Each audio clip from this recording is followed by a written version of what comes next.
Silver में देखो गिरावट तो रोज हो रही है। आज भी अगर आप देखो लाइव प्राइस है ये 16,000 के आसपास आज भी गिरा हुआ है, मतलब लगभग 7% के आसपास। ऐसे में सबसे बड़ा सवाल मालूम क्या है? सबसे बड़ा सवाल ये है कि इतनी तेज जो रैली आई थी उसके बाद ये सडन गिरावट क्यों है?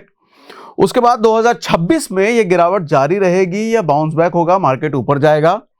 और अगर गिरावट ये जारी रहेगी तो कहां तक लोएस्ट बॉटम क्या है, सपोर्ट क्या है, और अगर ये ऊपर जाएगा तो ऊपर कहां तक जा सकता है? प्लस एक और बड़ा सवाल जो लोगों के मन में ये है कि भैया बहुत सारे लोग ईटीएफ इन्वेस्टर हैं, सिल्वर में ईटीएफ में डालते हैं पैसा, कुछ लोग एमसीएक्स पर ट्रेड करते हैं। तो एमसीएक्स की प्राइस और सिल्वर ईटीएफ की प्राइस में बहुत फर्क होता है। आपका एमसीएक्स पर प्राइस एक दिन में 10% 12% गिर रहा है, जिस दिन आप देखोगे सिल्वर 12% गिरा, ये सिल्वर ईटीएफ सिर्फ 2% गिरा है। तो आप पूछोगे ना कि भैया हम सिल्वर ईटीएफ में पैसा सिल्वर में ही लग रहा है, तो सिल्वर ईटीएफ सिर्फ 2% गिरता है, जबकि एमसीएक्स पे सिल्वर 12% गिर जाता है। तो इससे अच्छा तो हम सिल्वर ईटीएफ में पैसा डालें, वहां 2% गिरता है, वो 12% गिर जा रहा है। ये भी कंसर्न हो सकता है। तो आज ये सारे सवालों का जवाब मैं देने वाला हूं, ठीक है। ये लास्ट वाला बड़ा इंपॉर्टेंट पॉइंट है, ये आपको बताएगा कि सिल्वर ईटीएफ कितनी मजेदार चीज है। आऊंगा लास्ट में, उस पर भी आऊंगा, लेकिन पहले शुरू से शुरू कहानी शुरू करते हैं। सबसे बड़ा सवाल, 150% का रिटर्न साल भर में दिया, इसके बाद इतना जबरदस्त रैली के बाद अचानक क्रैश क्यों? सारे पर्सपेक्टिव आज क्लियर हो जाएंगे। लास्ट वाला मैं आपको पूरी कहानी समझाई थी ना, चाइना वाला, वो एक दिन में 5 लाख 6 लाख, अभी तो 6 लाख से ऊपर लोग चले गए यार, एक ही दिन में 6 लाख लोगों ने देखा उसको। खैर, अब चलो उसके आगे की कहानी। आपको पता है मैं कंटेंट कभी रिपीट नहीं करता, मैं लेसन कभी रिपीट नहीं करता, तो आज जो बता रहा हूं कुछ नया बता रहा हूं। सुनिए, 3 बड़े रीजन है क्रैश के। ये जो लगातार क्रैश हो रहा है, लगातार जो गिर रहा है प्राइस, इसका 3 रीजन है। सबसे पहले सीएमई ने बार बार मार्जिन हाइक किया है सिर्फ दिसंबर में। अब यहां पे 2 वर्ड हैं, सीएमई और मार्जिन हाइक। क्या है ये सीएमई? सीएमई है sir Chicago mercantile exchange, CME. अब जैसे अपने यहाँ पे एमसीएक्स है एक्सचेंज कमोडिटी के लिए, वैसे ये सीएमई है। अब ये सीएमई समझ लो अपना एमसीएक्स इसी को फॉलो करता है। एक तरीके से ये बहुत कहूं देसी भाषा में तो ये माई बाप है। इसने अगर 3 बार मार्जिन बढ़ाया है तो अपने एमसीएक्स को भी उसको फॉलो करना पड़ेगा, ठीक। तो 3 बार इसने मार्जिन बढ़ाया है। 3 बार मार्जिन बढ़ाने का क्या मतलब होता है? हाँ समझो, एमसीएक्स में ना फ्यूचर ट्रेडिंग होती है, तो फ्यूचर ट्रेडिंग में ज्यादातर एमसीएक्स में वो लोग होते हैं या इस वक्त थे जिनको सिल्वर खरीदना नहीं है। कमोडिटी एमसीएक्स का पर्पस क्या था? सिल्वर की डिलीवरी लेना, भैया जो प्राइस चल रहा है उसकी डिलीवरी।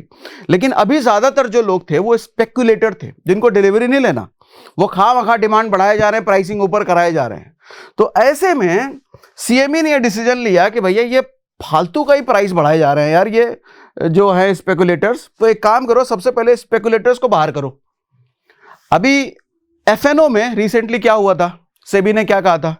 रिटेल इन्वेस्टर्स को बाहर रखो। क्यों रखा था? क्या यह कंसर्न था कि रिटेल इन्वेस्टर्स के पैसे बचवाने हैं? इससे सेबी को कोई मतलब नहीं है, इससे किसी को कोई मतलब नहीं है कि रिटेल इन्वेस्टर के पैसे बचाने के नहीं बचाने। मतलब इससे है कि फालतू की लिक्विडिटी क्रिएट हो रही है।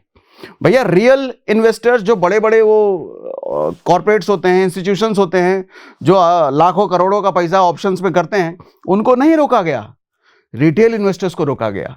ये रिटेल इन्वेस्टर्स फालतू की लिक्विडिटी क्रिएट करते हैं, आप इसको ऐसा समझो। अब ये हो क्या रहा है, रिकॉर्ड हाई गया, मोस्ट अट्रैक्टिव रहा मार्च 2026 तक, मार्जिन 22,000 से बढ़ा करके 25,000 कर दिया सीएमई ने। $22,000 की मार्जिन थी, अब उसको 25,000 किया गया। अब 25,000 मार्जिन जब किया गया, किन के लिए किया गया है? एक तो नए जो ट्रेडर ट्रेड इनिशिएट करेंगे, और जिनकी ट्रेड की पोजीशन ऑलरेडी लगी हुई है उनके लिए भी मार्जिन बढ़ गया। अब जब मार्जिन बढ़ गया तो जो स्पेकुलेटर्स हैं उनको $3,000 एक्स्ट्रा डालने पड़ेंगे अपने पोजीशन में। यार नया ट्रेड लेना है, नया फ्यूचर ट्रेड लेना है तो भी $3,000 एक्स्ट्रा डालने पड़ेंगे। और अगर नहीं डाल रहे तो क्या बोलेगा सीएमई? पोजीशन क्लोज करो भाई, निकलो।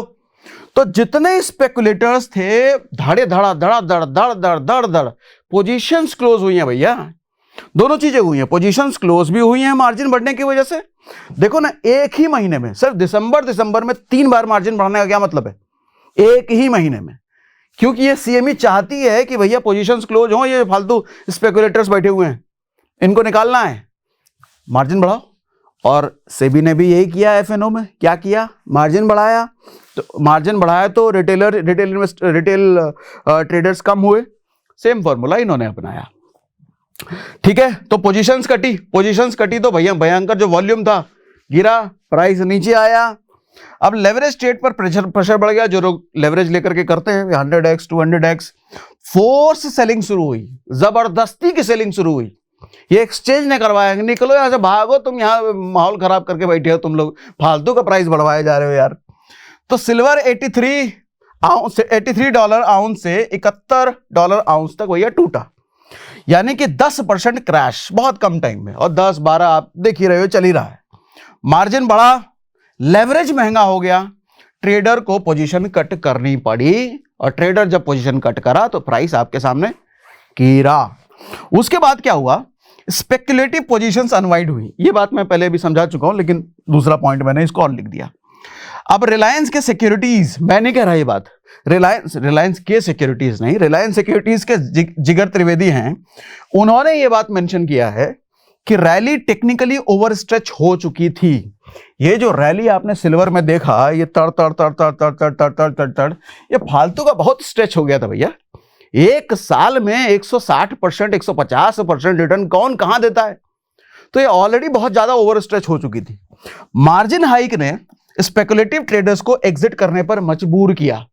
ये स्पेकुलेशन था, और सिल्वर में स्पेकुलेशन का आज का इतिहास हिस्ट्री नहीं है, बहुत पुराना है। तो ये गिरावट पोजीशन अनवाइंडिंग की थी, पोजीशन जो लोगों के कटे उसकी वजह से ये गिरावट हुआ है। ये ट्रेंड रिवर्सल नहीं है। अभी 1 तारीख को चाइना वो करने वाला है जो पिछले सेशन में हमने बोला था, क्या करने वाला है, एक्सपोर्ट पर रोक लगाएगा। चाइना सिल्वर अपने देश का बाहर देशों को नहीं देगा।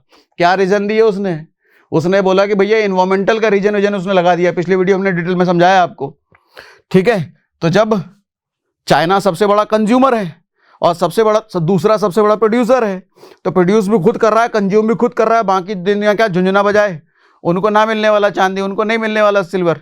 तो जब स्कैर्सिटी क्रिएट होगी तो डिमांड बढ़ेगी या घटेगी? डिमांड बढ़ेगी, और डिमांड बढ़ेगी तो सिल्वर के प्राइसेस बढ़ने चाहिए घटने चाहिए? बढ़ने चाहिए। तभी तो बहुत सारे लोग सवाल यही पूछ रहे हैं, भैया 1 जनवरी से चाइना एक्सपोर्ट रोकने वाला है सिल्वर का, तो प्राइस तो बढ़ने चाहिए, गिर क्यों रहा है? गिर इसलिए रहा है क्योंकि पोजीशंस कटी हैं लोगों की, ठीक है। अब सुनो, अच्छा इसका मतलब क्या, 1 तारीख से प्राइस अगर बढ़ सकता है तो बढ़ता ही रहेगा, उस पर आऊंगा, रुको ऐसे नहीं। तीसरा रीजन, हेवी प्रॉफिट बुकिंग के बाद शार्प करेक्शन, ये भी हुआ है। भैया बहुत हो गया यार, जो लोग सोचो 3-4 महीने भी जिन्होंने पोजीशन 3-4 महीने पहले भी जिन्होंने पोजीशन बनाया होगा, उनके पोर्टफोलियो में भी 30-40% का ग्रोथ होगा, और जिन्होंने साल भर पहले बनाया होगा 150% 160%। तो आदमी की एक क्षमता होती है ना भैया पोजीशन प्रॉफिट को होल्ड करने की। आदमी 10% प्रॉफिट होल्ड नहीं कर पाता, 10% ऊपर गया, अरे बेच के निकलो कहीं ये भी ना चला जाए। तो 30-30% 40-40%, और कोई 150% वाला बैठा होगा, आपको लगता है साल भर पहले जिसने पैसा डाला होगा सिल्वर में 150% का प्रॉफिट लेगा? कोई ले ही नहीं सकता। 150% तक रुकना भैया सबके बस की बात नहीं है। लेस देन 1% ऐसे लोग होंगे जिन्होंने 150% प्रॉफिट बुक किया होगा। हाँ, इन्वेस्टर्स की बात अलग है, ठीक है। तो प्रॉफिट बुकिंग भी हुई है, लोगों ने पैसा निकाला भी है भैया भयंकर। अब बड़ा पिक्चर समझो, 2025 में सिल्वर ने गोल्ड को पीछे छोड़ा है, लेकिन इससे पहले जरा वो बता देता हूं, तब मैं बड़ा पिक्चर 2026 वाली बात पे भी आता हूं। अभी शुरुआत में मैंने क्या कंसर्न बोला था कि सिल्वर का ETF आप देखो तो 2% गिरता है, MCX पर प्राइस 10% 12% गिर जाता है। ऐसा क्यों होता है सर? ऐसा इसलिए होता है, आप एक चीज देखो, ये मैंने इधर जो खोला है सिल्वर फ्यूचर है, मतलब MCX का। आप देखो पिछले 1 साल का मैंने यहां पे ग्रोथ दिखाया है 191%। ये सिल्वर ETF है, निपॉन का ETF। मैंने 1 साल का ग्रोथ यहां पे दिखाया है, तो यहां भी 191%, यानी कि सिल्वर में ग्रोथ सेम है, रिटर्न सेम है, ETF हो या MCX हो। तो फर्क क्यों है भैया, गिरता कम क्यों है? हाँ अब समझो, इसको जरा मैं नीचे लेकर के आता हूं। अब देखो मैंने डे चार्ट पे कर दिया है, डेली बेसिस पे। तो ये MCX है। पहले तो प्राइस देखो 2,34,000 रुपए यहां चल रहा है, और यहां पे रनिंग है। यहां पे देखो आप 215 रुपए NAV है, ठीक है। ये प्राइस नहीं है, NAV है, क्योंकि ETF है ना, ये ETF किधर मिलता है आपको? है स्टॉक मार्केट की टाइमिंग क्या है? स्टॉक मार्केट की टाइमिंग 3:30 बजे बंद हो जाती है। ये 11:30, रात के 11:30 तक चलता है, तो यहाँ रात के 11:30 तक आपको मूवमेंट दिखता रहेगा। लेकिन ये तो खेल खत्म हो चुका है इसका 3:30 बजे। तो 3:30 बजे जब खेल खत्म हो चुका, तो अगले दिन जब ये मार्केट खुलेगा तो इसके प्राइस के अकॉर्डिंग अगले दिन ही एडजस्ट हो जाएगा। नहीं सर, ये ETF है, T+1 होता है। मतलब आज जो प्राइसिंग यहाँ, मतलब यहाँ जो आज की प्राइसिंग क्लोज होगी वो कल नहीं परसों इधर रिफ्लेक्ट होगा। तो कल के बीच अगर मार्केट ऊपर नीचे हो गया तो परसों जब वो प्राइस दिखाएगा ना चाचा, तो वो एडजस्ट करके दिखाएगा। इधर 10% आज गिर गया, कल 8% बढ़ गया, तो वो एडजस्ट करके अगले दिन प्राइस आपको वहाँ दिखेगा। तो यहाँ जो प्राइस आपको दिखते हैं वो रियल टाइम होते हैं, ETF के प्राइस रियल टाइम नहीं है। ठीक है, T+1 मतलब तीसरे दिन आपको यहाँ पे प्राइस दिखता है। पहली बात तो ये, इसीलिए सेम डे आप MCX पर न्यूज़ देखो, 12% सिल्वर गिर गया, ETF आज 2% गिरा, क्योंकि ETF जो आज का प्राइस दिखा रहा है वो 2 दिन पुराना है। ये जो प्राइस दिखा रहा है वो करंट लाइव दिखा रहा है। पहली चीज़ तो ये। दूसरी बात, आप देखो यहाँ पर आपको ग्रीन कैंडल कितने बड़े बड़े दिख रहे हैं, रेड कैंडल कितना बड़ा दिख रहा है। यहाँ पर ग्रीन भी छोटा है, रेड भी छोटा है। कारण वही है, लाइव ट्रैकिंग नहीं है यहाँ पर। यहाँ लाइव चल रहा है, गिरता है तो यहाँ दिखता है, वहाँ दिखता नहीं, वहाँ अगले दिन दिखेगा, अगले के भी अगले दिन दिखेगा।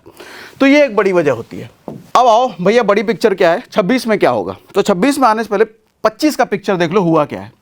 25 में भैया 150% से ज़्यादा दिया है इसने, है। गोल्ड ने 66% दिया, तो गोल्ड को तो इसने पटक पुटक के कहीं निकल गया आगे ये। तो सिल्वर का ये बेस्ट एवर ईयरली परफॉर्मेंस रहा है। इतिहास में इतना रिटर्न सिल्वर ने कभी नहीं दिया था। अब आगे क्या होगा, आगे सपोर्ट कहाँ है, मैंने बताया था शुरुआत में, सपोर्ट कहाँ है, रेसिस्टेंस कहाँ हो सकता है, इस पर भी बात कर लेते हैं। देखो $75 पर आउंस, ये एक्सपर्ट कह रहे हैं, मैं नहीं कह रहा, एक्सपर्ट कहते हैं कि ये सपोर्ट है।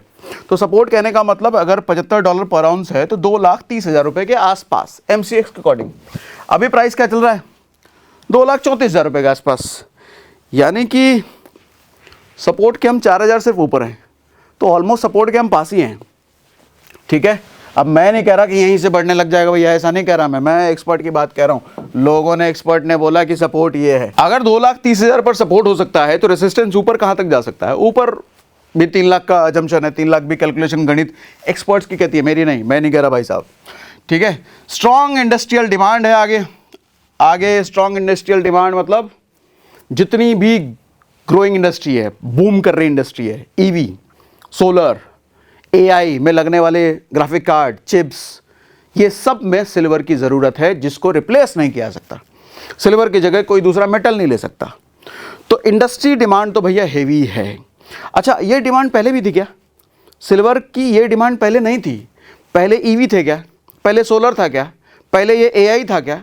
तो सिल्वर की इंडस्ट्रियल डिमांड पहले ना के बराबर थी, लेकिन ना के बराबर थी। आज रियल डिमांड क्रिएट हो चुकी है सिल्वर की। तो एक चीज़ तो तय है, आने वाले समय में, आने वाला समय का मतलब अगले महीने की बात नहीं कर रहा मैं, साल 2 साल 3 साल, सिल्वर फाड़ने वाला है। कब फाड़ेगा मुझे नहीं पता, कितना फाड़ेगा मुझे नहीं पता, लेकिन भैया सिल्वर तो भागेगा तेज। इंडस्ट्रियल डिमांड बहुत हेवी है इसकी। ठीक है, सप्लाई कंस्ट्रेंट, सप्लाई चाइना 1 तारीख से क्या करने वाला है, बाहर की दुनिया को नहीं देगा, अपने पास रखेगा, तो डिमांड क्रिएट होगी, प्राइस वहाँ बढ़ सकती है। तो चाइना की export restriction, green energy, EV, solar panel, इन सब में हेवी यूज़ है। कंक्लूजन क्या है, सिल्वर देखो वोलेटाइल जरूर है, लेकिन ये वोलेटिलिटी स्पेकुलेशन ड्रिवन है। स्पेकुलेशन हमने शुरुआत में बात करा, भैया जिनको डिलीवरी लेनी नहीं है वो खामखा फ्यूचर की ट्रेडिंग करने के लिए आ जाते हैं, घटाते बढ़ाते प्राइस हैं, तो स्पेकुलेशन उनको कह रहे हैं। ये ज़्यादा है सिल्वर में और ये आगे भी रहेगा, ऐसा नहीं ये बंद हो जाएगा। ठीक, लॉन्ग टर्म ड्राइवर भी स्ट्रांग है, तो सिल्वर की इंडस्ट्री डिमांड भी हैवी है, स्पेकुलेशन भी रहेगा, तो लॉन्ग टर्म सिल्वर का भविष्य तो तगड़ा है, इसमें कोई शक नहीं है। लेकिन बीच में वॉलेटिलिटी के लिए तैयार रहो, उठा पटक के लिए तैयार रहो। अभी जो गिरावट हो रही है गिरावट होगी, लेकिन मुझे ऐसा लगता है कि जैसे चाइना 1 तारीख को रेस्ट्रिक्ट करेगा एक्सपोर्ट, डिमांड की वजह से सिल्वर के प्राइसेस भाग सकते हैं। लेकिन उसके बाद जिस दिन चाइना एक्सपोर्ट खोलेगा, क्योंकि चाइना रेयर अर्थ मेटल के केस में ऐसा कर चुका है, लास्ट वीडियो हमने बात करा, जिस दिन एक्सपोर्ट खोलेगा वो क्रैश निश्चित है, हल्की फुल्की गिरावट नहीं, क्रैश। रेयर अर्थ मेटल का जिस दिन एक्सपोर्ट खोला था चाइना ने, 60% का क्रैश हुआ था, 60-70% का। तो वो 60-70% क्रैश के लिए भी तैयार रहो। लेकिन आप कहो 5-10 साल में सिल्वर का क्या भविष्य है, बहुत तगड़ा है, बहुत ज़्यादा ही तगड़ा है। इसकी डिपेंडेंसी रिप्लेस नहीं की जा सकती। बाकी कैसी लगी एनालिसिस, इतना डिटेल में इतना रिसर्च करके आना पड़ता है भैया आपको समझाने के लिए। कमेंट बॉक्स में लिख के बताइए, बहुत डिटेल में समझाया, मज़ा आ गया समझ करके, लिख के बताइएगा ज़रूर। और हाँ, ETF वगैरह में इन्वेस्ट करना है तो आपके पास डीमैट अकाउंट चाहिए भैया, और डीमैट अकाउंट खुलवाने का लिंक हम हर वीडियो के डिस्क्रिप्शन में दे करके रखते हैं, तब ETF में आप खुलवा सकते हैं। ETF ऑलवेज थोड़ा सेफर ऑप्शन हो जाता है, आपके पास बाहर निकलने का भी ऑप्शन है। इधर पता चला 12% गिर गया, आपका ETF 12% नहीं गिरा है, आप 2% पे एग्जिट कर सकते हो। ठीक है, तो सिल्वर ETF आपको बहुत सारी चीज़ों में बेहतर सुविधा प्रदान कर देता है, लेकिन डीमैट अकाउंट चाहिए आपके पास, डिस्क्रिप्शन में लिंक होता है। ठीक है, चलो आज के लिए इतना ही भैया।